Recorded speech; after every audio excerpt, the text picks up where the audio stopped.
श्री स्वामी समर्थ. जय जय स्वामी समर्थ.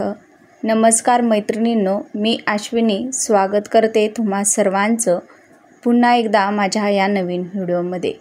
तर आज आहे वार गुरुवार आणि गुरुवारी आलेली आहे सर्वात मोठी पौर्णिमा म्हणजेच गुरुपौर्णिमा.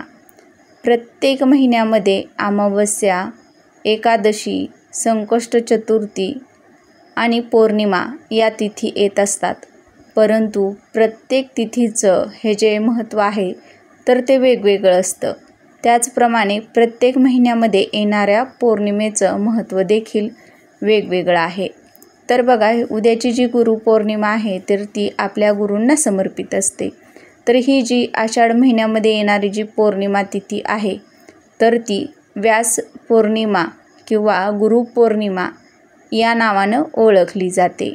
या दिवशी आपण आपल्या गुरूंचे आशीर्वाद घेऊन त्यांना एखादी भेटवस्तू ही आपण द्यायची असते. तर जेव्हा आपल्या आयुष्यामध्ये आपल्याला गुरुचे आशीर्वाद प्राप्त होतात त्यावेळी आपल्याला कोणत्याही गोष्टीची कमी पडत नाही.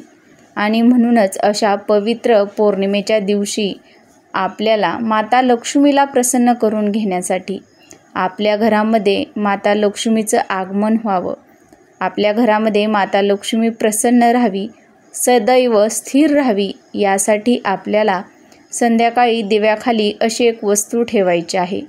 यामुळं आपल्या आयुष्याचं सोनं होईल, 7 पिढ्यांची दरिद्री गरिबी कायमची नष्ट होईल. असा हा अत्यंत प्रभावी उपाय आज आपण या व्हिडिओमध्ये पाहत आहोत.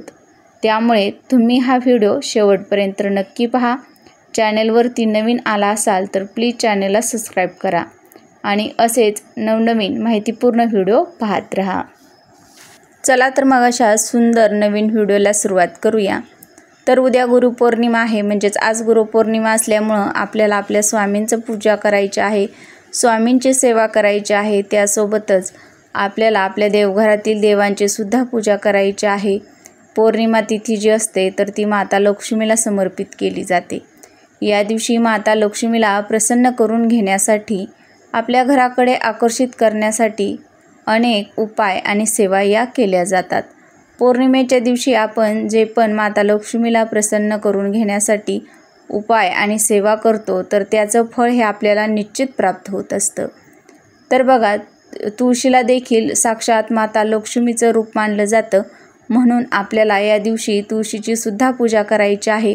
या दिवशी तुम्हाला तुळशीजवळ शुद्ध गाईच्या तुपाचा दिवा लावायचा आहे. त्यासोबतच तुळशीला तुम्हाला चिमूटभर हळद अर्पण करायची आहे.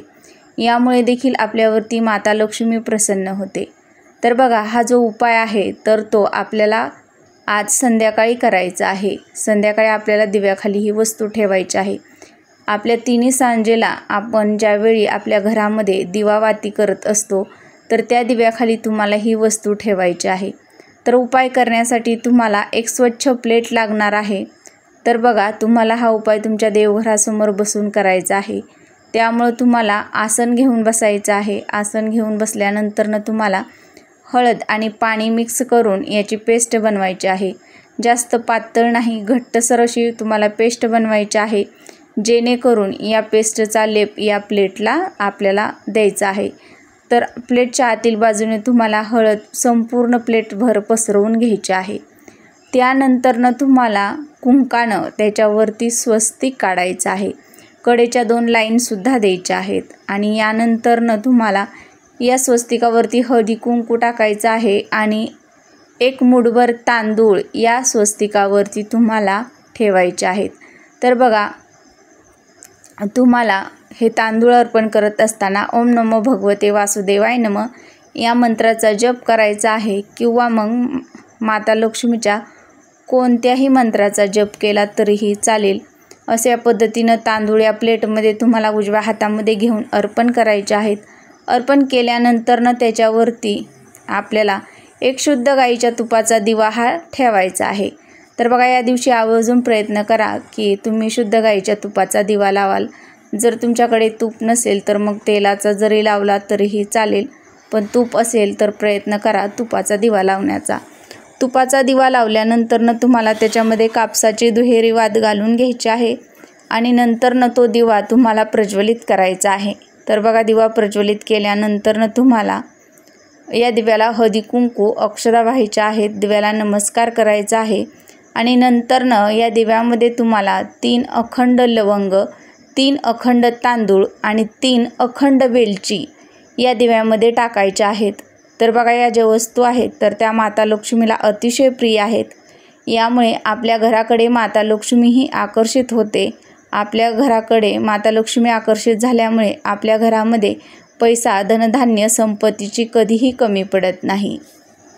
तर बघा, अशा पद्धतीनं तुम्हाला तुमच्या देवघरामध्ये हा दिवा प्रज्वलित करून घ्यायचा आहे।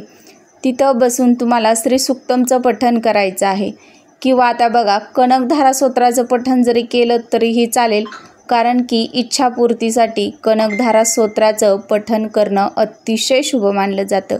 यामुळे आपली मनोइच्छित इच्छा पूर्ण होत असते, आपल्या मनातील इच्छा पूर्ण होत असते आणि त्यामुळेच तुम्ही जर कनकधारा स्तोत्राचं पठण केलं तर अतिशय उत्तम राहील। आणि हे सर्व सेवा करून झाल्यानंतरनं तुम्हाला दोन्ही हात जोडून तुम्हाला प्रार्थना करायची आहे।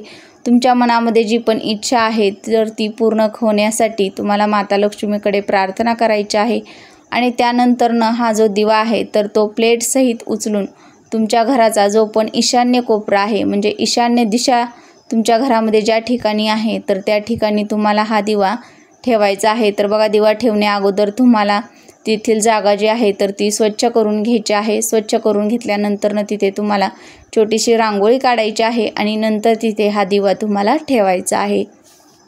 तर बघा, वास्तुशास्त्रानुसार आपल्या घरातील ईशान्य कोपऱ्यात साक्षात देवी देवतांचा वास असतो असं म्हटलं जातं आणि म्हणूनच आपल्याला आपल्या घरातील देवी देवतांना प्रसन्न करून घेण्यासाठी ईशान्य कोपऱ्यामध्ये असा एक दिवा गुरुपौर्णिमेच्या दिवशी आवर्जून लावायचा आहे। यामुळे आपल्याला धनाची लक्ष्मी म्हणजेच लक्ष्मी माता प्रसन्न होते। देवी लक्ष्मीला धनाची देवी म्हणून सुद्धा ओळखले जाते। तर बघा, आता बऱ्याच जणांना आपल्या घरामध्ये ईशान्य कोपरा कुठे आहे तर ते समजत नाही। तर बघा, पूर्व आणि उत्तर दिशेच्या मधला जी दिशा आहे, मधला जो कोपरा आहे तर ती ईशान्य दिशा मानली जाते आणि या ठिकाणी तुम्हाला हा दिवा प्रज्वलित करायचा आहे। तर प्रत्येकानं या पौर्णिमेच्या दिवशी संध्याकाळी म्हणजेच आज संध्याकाळी हा दिवा नक्की प्रज्वलित करा। त्यामुळे देखील तुमच्या घरातील 7 पिढ्यांची दरिद्री, गरिबी कायमची नष्ट होईल।